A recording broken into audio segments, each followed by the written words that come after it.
I have a question for you. Have Yeah, you go for it. heard much about the Rage Against the War Machine rally that's supposed to be happening February 19th?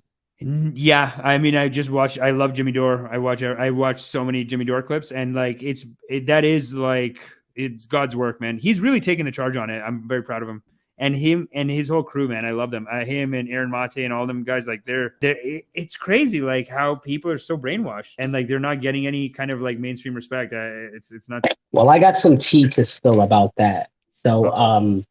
apparently within the leftist community, well, the anti-war left, because you still have like the left that are preaching all this bullcrap, but within the Yep. anti-war left, there it's a huge split and a divide because It is a big uh, divide now because the left is so pro war machine, man. It's nuts. There's no anti war. well, Basically, only Republicans are anti war now. well, we also have like the anti-war left, which is like Jimmy Dore, people like the Convo Couch, people like we would say like my team at Fearlessly on um, indie news media and stuff like that. But basically, there's a huge divide and a fight because half of the people are saying that the Rage Against the War war machine it's really a political farce because the people who are running it are with MPP, and a lot of people don't trust the People's Party. They really don't trust Nick Brana, and Nick Brana is handling the money. And not only that, like a lot of people, like they love Jimmy Dore. He's a speaker. They love him there. It was Chris Hedges is supposed to be a speaker. They love him there, but Wow. they also I invited want to other go to people that. like Scott Ritter, which a lot of people are divisive against. They call him, a pedophile, and they say that he's a convicted sex felon. They also Crazy how that happened with Scott Ritter. Like this thing came out of him being like, was he a pedophile or was he trying to like hook up with a well, 15?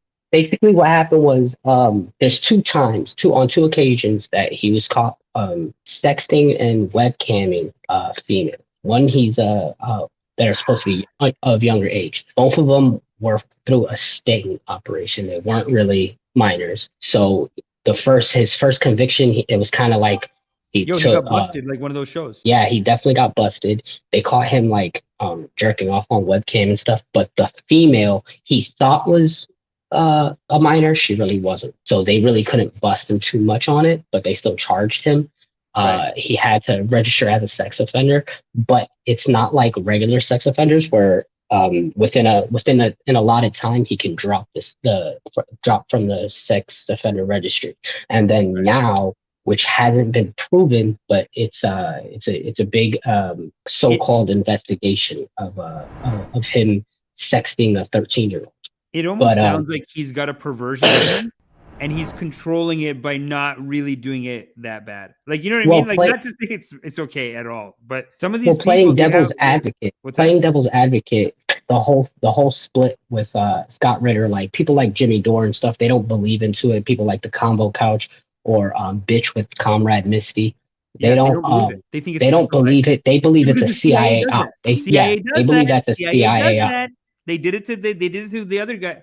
Dude, I was watching a great thing about how they just do that. They just like they like this guy was reading the emails back and forth, and it was like a CIA guy being like, okay, so this guy supports Julian Assange, and we can make we can get evidence on him that he's a child molester. So let's use that and blackmail him, and then he won't talk about it. Like that's like a common thing. They get people kicked out, or they just send you the blackmail. They're like, Well, hey, that's we're gonna make it look like you're a child molester if you don't shut up. Well, the whole thing that gives credence to their belief that it's a CIA op is like when he was first caught. I mean, he was speaking out against the Afghanistan war and the Right. so-called weapons of mass destruction when he was an inspector, and he was very outspoken. And then boom, he gets hit with this pedophile charge. And then now he's very outspoken, joining people like Jackson Hinkle, Oh joining my god. Jimmy Dore, and speaking It's out against the Ukraine war. And child molester.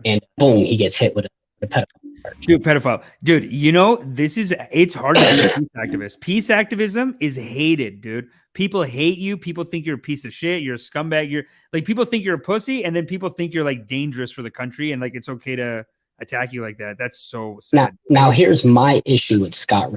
Yeah. My issue with Scott Ritter is recently he was on Twitter and he was invited to be a speaker for the Rage Against the War Machine rally. Then they took him off because a lot of people were complaining about him, and then they put him back on. And when they put him back on, he made a tweet saying, "Yay, I'm back here for the rally." And then a guy said, "Well, at least the message is going to be anti-war." And he came out and said, "I'm not. I've never claimed to be anti-war. That's not like what I'm claiming." So my little issue is how you're going to be the speaker for an anti-war rally and say that you're not anti-war. But I also understand. I was speaking with Craig Pasta from the Convo Couch, and what he was explaining to me was he was saying that it's not so much that he's not anti-war. The issue is he's saying he's not anti-war because he believes in war for peace, like defensive war. He just doesn't believe in offensive war. Oh, right. So I could kind of understand. Yeah. So I could kind of understand and stuff like that. Plus, his background, he definitely has shown to be against war. He's spoken out against Afghanistan. He's spoken out against Iraq and Libya, and he's speaking out now against Ukraine. They need so it, man. Like they need people speaking out against it because they're basically too stupid to know. Like they think that like no, you got to do it. I mean, what are you stupid? Then Putin's gonna take over. You know that? You want Putin to take it? Like and the whole thing with that also is they also have other speakers there like Tulsi Gabbard, who was very vehement about war with the Middle East. She was kind of pushing that. She's cool. But she's cool. I'm not. She just gets hated by like Democrats, by liberals. Well, the whole thing that I have, I'm not going to condemn Rage Against the War machine, because I also understand that you need these big names like Tulsi Gabbard, like Scott Ritter, because they bring eyes. And if this rally is about awareness, you're going to need more popular people to show up to speak, But they're trying to say that there's people from Proud Boys coming in to speak or something like that. I don't know. That hasn't been verified by me, but that's what people are saying. Like they're having people from like the Proud Boys or something like that show up. I can't imagine, but maybe. Why would they? But they're violent. They go to places. The whole thing is right now the right is basically the voice for anti-war. They're really not anti-war. They just want us to pivot towards China instead of fighting with Russia. Right. But the right for right now is anti-war. So basically, like we don't have an anti-war. They're trying to say we bring in everybody. It's not just who believes in our ideology. So are you working with them? I'm helping out a lot with the Convo Couch with Fiorella Isabella and Craig Pasta, and I'm also helping out with Comrade Misty. So I tweet a lot about it, but I also understand because like I'm with the Fearlessly Authentic podcast, and that's with Lucky Burrito and Steve Cutler, and they're vehemently against Rage Against the War rally. They believe that it's a political psyop, and they think that anything that Nick Brana touches is a scam. Nick Brana. So, but you think Jimmy Dore would like within it's like a civil war within my own team. That's too bad though. But that's too bad when like the left team is like it has an inner fight. But isn't Jimmy Dore like legit? Jimmy Dore is legit. No, Jimmy Dore. There's nobody in the anti-war left that speaks bad on Jimmy Dore. Right. It's mainly like the pro-NATO left and the people like exactly, right. Like the anti-war people are like they're with it. And they're hard. Yeah, they're hard on Jimmy Dore. Do you think Medea Benjamin will go, or like those people like? Well, I don't know, because one second she's saying that she's gonna be there, the next second she's saying she's not showing up, then she's saying she is, so she's kind of on the fence as to whether or not she's going to be a speaker. That's amazing. But you might go, or you're I can't make it, but I'm promoting it a lot, and I've done a lot. I've done a lot of fundraisings to help with the donations. But you're promoting it, but you're in a podcast with some people who are like, no, it's a psyop. So do they give you shit? Yeah. Is it like they don't understand why I would still back it, but I'm going to be 100% honest. If Misty is backing it, I trust her implicitly. If she's like the head of the Free Assange movement. Why do they think it's a psyop? Like what's their thing for psyop? Because they believe that Nick Brana's he had first off, Nick Brana's allegedly accused of sexual misconduct. It hasn't been proven. They haven't brought it to court, so it's all still alleged. Oh my But god. that's kind of what broke up the Anti-war People's is a Party. tough. It's kind of what broke up the People's Party. Yeah. So there's like a lot of kind of infighting with that, and then they also believe that with Nick Rana bringing in these speakers, like people from the right and people like Tulsi Gabbard, people like Scott Ritter, they're like, oh, it's not really going to be a rally against the war. But my thing is, you can't really sit there and say it's not going to, like, it doesn't matter who the speakers are. What matters is the message they push out. Yeah. So you can't sit there and denounce it without listening to the message.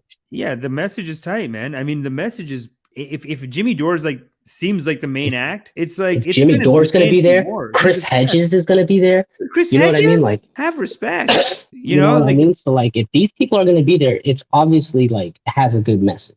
And also, like, okay, this guy, right? A terrible thing, let's say in the past, but now he's putting together this peace rally, and it's like, do you have to be associated with every single thing he did? I mean, it's like people who say like, how could you support McDonald's? They're doing this, or like, how could you support iPhone? They're making these phones and it's abusing all these people. It's like, we don't go that far with everything else. Do we have to cut off the entire rally because the guy who's the producer of it? I don't know. Maybe, I don't know. It depends how far. It depends if it's true and how far it goes, I guess. But if he's using the rally as cover, but it seems like everyone's doing the rally as like, this is there's some legit voices there, and that's why I personally don't want to give in and be like, oh, this and condemn this rally. I still believe that it has a positive message. Nick Brana should come out with a video saying like, hey everyone, did I do sexual assault? Yeah. Did I fraud a bunch of people? Fuck yeah. But I also believe in anti-war shit, and this is 100% above board. You can look at the numbers. Honestly, that's what he's got. That'll get the credibility, and people be like, okay, you know what?